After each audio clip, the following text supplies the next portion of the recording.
Hello दोस्तों, polytechnic education channel पर आप सभी लोगों का हार्दिक दिल से स्वागत है। जैसा कि दोस्तों आप सभी को मालूम है, पॉलिटेक्निक कॉलेज की एग्ज़ाम चल रही है।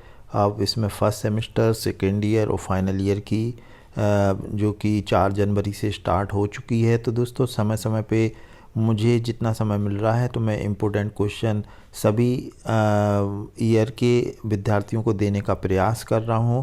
तो आज की वीडियो दोस्तों जो फर्स्ट सेमेस्टर के विद्यार्थी हैं जिनका एआईसीटी ने नया सिलेबस बनाया है, तो उनके लिए इम्पोर्टेंट क्वेश्चन मैं देने जा रहा हूं। यदि दोस्तों आपने ये क्वेश्चन कर लिए तो आप पूरा क्वेश्चन पेपर अटेम्प्ट कर लेंगे।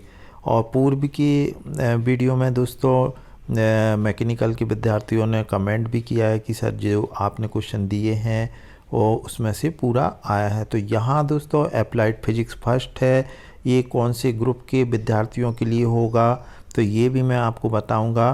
तो चलिए दोस्तों सबसे पहले हम बात कर लेते हैं ग्रुप ए में कौन कौन से ब्रांच हैं उनके लिए ये अप्लाइड फिजिक्स फर्स्ट का जो इम्पोर्टेंट क्वेश्चन है।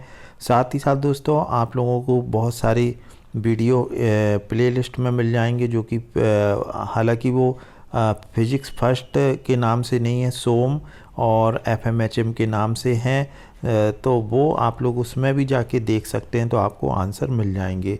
तो चलिए दोस्तों अब हम देख लेते हैं इम्पोर्टेंट क्वेश्चन। तो दोस्तों आप लोगों की जो एग्ज़ाम है वो आप एग्ज़ाम में हिंदी और इंग्लिश दोनों में आप लिख सकते हैं या मिक्स करके भी लिखेंगे तो भी आपका काम चल जाएगा। ग्रुप ए में दोस्तों ये कौन कौन सी ब्रांच है जिनके लिए अप्लाइड फिजिक्स फर्स्ट का पेपर होगा: automobile engineering, chemical engineering, computer science and engineering, computer hardware and maintenance, electronics and telecommunication engineering, electronics and instrumentation, electronics engineering, information technology, mechanical engineering और ऑप्टो इलेक्ट्रॉनिक्स, और ये आपका ये refrigeration and AC engineering. तो यहाँ दोस्तों इतनी branch हैं इसमें। तो यदि आपकी कोई ब्रांच है इसमें तो आप लोग ज़रूर ये फिजिकल जो अप्लाइड फिजिक्स फर्स्ट का है, और यहाँ दोस्तों ये स्कीम दे रखी है और ये फर्स्ट सेमेस्टर के लिए है। यहाँ पर आप देखें ग्रुप ए, और यहाँ पे जो ऑटोमोबाइल वाले विद्यार्थी हैं या केमिकल या जो सीएससी वाले, सीएचएम वाले जो अभी मैंने पूरा पढ़ा है, आईटी मैकेनिकल, तो यहाँ दोस्तों ये जो है आप लोगों का पेपर है, ये आपका देखें अप्लाइड फिजिक्स का ये लिखा हुआ है, और ये जो आपका होगा ये 70 नंबर का, यहाँ पे आप देख पा रहे होंगे ये थ्योरी का आपका ये 70 नंबर का होगा और ड्यूरेशन 3 घंटे का रहेगा। अब चलिए दोस्तों अब हम देख लेते हैं इम्पोर्टेंट क्वेश्चन। यहाँ दोस्तों देखें ग्रुप ए के जो हैं अप्लाइड फिजिक्स के लिए, तो यहाँ पे पहला क्वेश्चन है दोस्तों, मापन की अंतर्राष्ट्रीय पद्धति मतलब एसआई यूनिट मतलब इंटरनेशनल सिस्टम में उपयोग में आने वाली भौतिक राशियाँ, फिजिकल क्वांटिटी और उसके मात्रक लिखना है। तो दोस्तों आपको फिजिकल क्वांटिटीज मालूम होना चाहिए क्या होती हैं और उसको किस एसआई यूनिट में मास को, लेंथ को, टाइम को किस में मेजर करते हैं, तो ये आप लोगों को लिखना है। ये फर्स्ट यूनिट का चैप्टर है। अब दूसरा क्वेश्चन देख लेते हैं। ये जो फंडामेंटल और या मूल राशि और ड्राइव्ड राशि के दो उदाहरण सहित लिखिए। तो दोस्तों ये आपका दूसरा क्वेश्चन है। तीसरा क्वेश्चन है, यदि यंत्र में धनात्मक त्रुटि पॉजिटिव जीरो एरर हो तो उसे प्रेक्षित मान से घटाना क्यों आवश्यक है। तो दोस्तों ये फिजिक्स यदि आपको कोई क्वेश्चन नहीं बनता तो आप अपने टीचर से पूछ सकते हैं। क्वेश्चन नंबर 4, शून्यांक त्रुटि जीरो एरर और लीस्ट काउंट एरर में अंतर लिखिए। अब नेक्स्ट क्वेश्चन है, मेजरिंग इंस्ट्रूमेंट से आप क्या समझते हो और कितने प्रकार के होते हैं, किसी एक यंत्र का चित्र द्वारा समझाइए। अब दोस्तों नेक्स्ट ये अगली यूनिट है, इसमें स्केलर और वेक्टर राशियाँ क्वांटिटीज़ क्या होती है आपको मालूम होगा, 10th में भी आपने पढ़ा है। स्केलर और वेक्टर राशियाँ उदाहरण देकर आपको समझाना है। अब ये क्वेश्चन नंबर 7 है, पैरेलल ग्राम लॉ क्या है इसका दोस्तों, आपको नियम लिखना है, क्या होता है उसे आप याद कर लें। यहाँ संक्षिप्त टिप्पणी है दोस्तों, ये एक आपने 9th-10th में भी पढ़ा होगा कि फोर्स क्या होता है, तो फोर्स के बारे में लिखें। मोशन क्या होता है, मोमेंटम क्या होता है, सर्कुलर मोशन, एंगुलर डिस्प्लेसमेंट। तो दोस्तों ये और एक सेंट्रीपिटल और सेंट्रीफ्यूगल फोर्स है, एग्जाम्पल के द्वारा आपको समझाना है। तो ये आपको शॉर्ट नोट्स में आप लिख लें, इसमें से कोई भी चीज़ आ सकती है। यहाँ नेक्स्ट क्वेश्चन है, ये भी दोस्तों आप लोगों को मालूम है, वर्क बराबर क्या होता है, फोर्स इनटू डिस्टेंस। तो इसको थोड़ा सा शब्दों में भी लिखना है और फार्मूला भी लिख दें तो बहुत अच्छी बात है। पावर का क्या से क्या समझते हैं, एनर्जी। तो एनर्जी कितने प्रकार की होती हैं, तो दोस्तों ये भी आप लोगों को देखना होगा। जैसे एनर्जी 3 तरह की होती है, तो आपके अगर FMHM में पोटेंशियल एनर्जी, काइनेटिक एनर्जी और प्रेशर एनर्जी, तो इनको आप संक्षिप्त टिप्पणी में आपको समझाना है। तो एनर्जी के बारे में आप लिख सकते हैं। फिर है लॉ ऑफ लिमिटिंग फ्रिक्शन, तो ये ज़रूर आप कर लें दोस्तों, लॉ ऑफ लिमिटिंग फ्रिक्शन, और एक फ्रिक्शन पे भी शॉर्ट नोट्स आप तैयार कर लें। अब यहाँ दोस्तों आपके सिलेबस में ये लिखा हुआ है सिंपल न्यूमेरिकल प्रॉब्लम और पावर और वर्क। तो पावर और वर्क पे पावर का जो फार्मूला होता है वो, और वर्क का, इस पे आप न्यूमेरिकल प्रॉब्लम कर लें यदि आपको बहुत बढ़िया नंबर चाहिए। अब ये ट्रांसलेशन और रोटेशनल मोशन में क्या अंतर होता है, उदाहरण देकर समझाइए। तो दोस्तों ये दोनों का आप आंसर लिखना है कि आप दोनों से क्या समझते हो, और रोटेशनल मोशन क्या होता है और ट्रांसलेशन मोशन। यहाँ संक्षिप्त टिप्पणी में दोस्तों टॉर्क आ गया, एंगुलर मोमेंटम आ गया, मोमेंट ऑफ इनर्शिया क्या होता है जिसे आप जड़ता आघूर्ण बोलते हैं टॉर्क को हिंदी में, टॉर्क बल युग में शायद कहते हैं, रेडियस ऑफ गायरेशन ये, और थ्योरम ऑफ पैरेलल और परपेंडिकुलर एक्सिस की स्टेटमेंट आपको इसके लिखना है। तो यहाँ दोस्तों ये आपको पैरेलल और परपेंडिकुलर एक्सिस का ये आपको थ्योरी मतलब स्टेटमेंट लिखना है कि क्या है। तो ये आप चाहो तो गूगल पे भी आप टाइप करेंगे तो उसमें भी आपको हिंदी इंग्लिश दोनों में आंसर मिल जाएंगे। यदि आपको कहीं कोई इंग्लिश की प्रॉब्लम है तो दोस्तों आप टॉर्क को आप गूगल में डालेंगे तो डेफिनेशन भी आ जाएगी एंगुलर मोमेंटम की।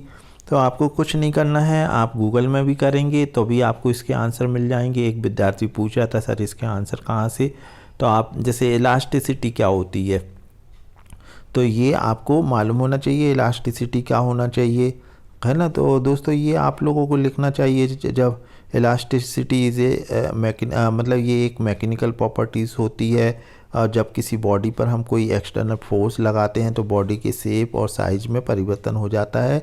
जब हम बाहरी फोर्स हटा देते हैं तो वस्तु या बॉडी अपनी पूर्वावस्था में आ जाती है। इस गुण को हम क्या बोलते हैं, इलास्टिसिटी। तो इस तरीके से आपको लिखते आना चाहिए।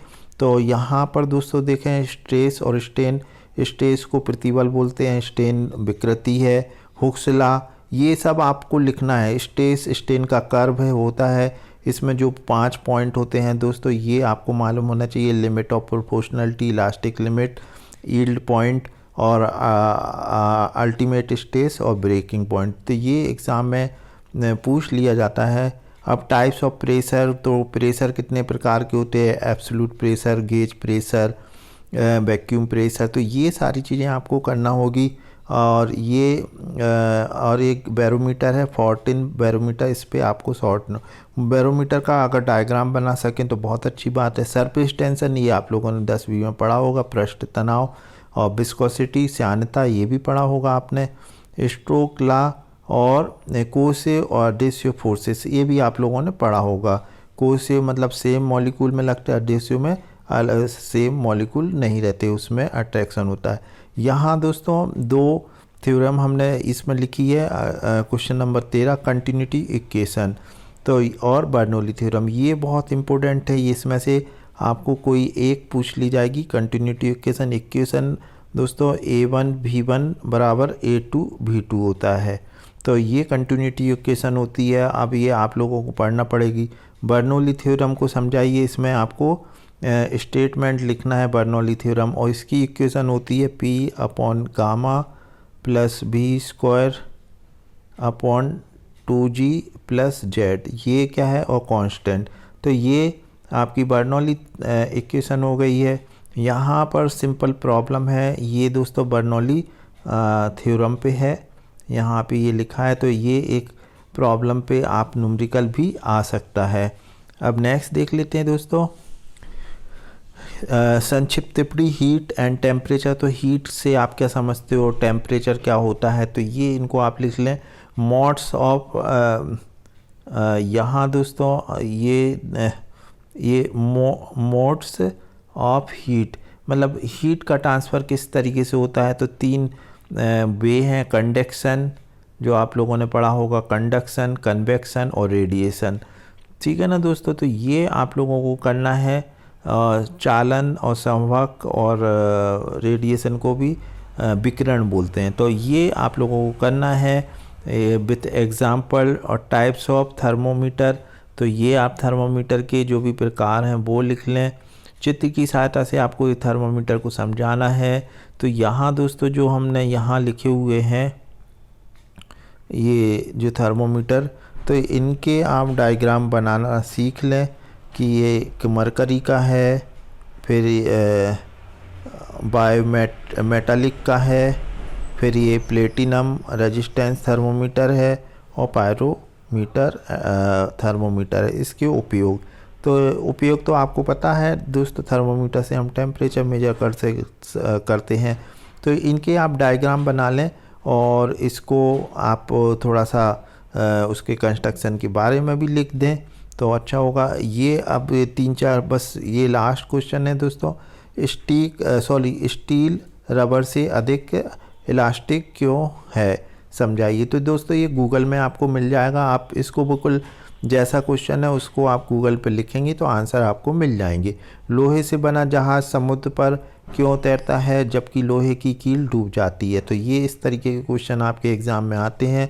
ऊष्मा संचरण के चलन मतलब कंडक्शन, हीट ट्रांसफ़र किस किस माध्यम से होती है, कंडक्शन, कन्वेक्शन और रेडिएशन मोड की तुलना करो। तो मतलब आपको तीनों का, आपको कंडक्शन में कैसे हीट ट्रांसफ़र होता है, कन्वेक्शन में कैसे होता है, तो ये आपको लिखना है।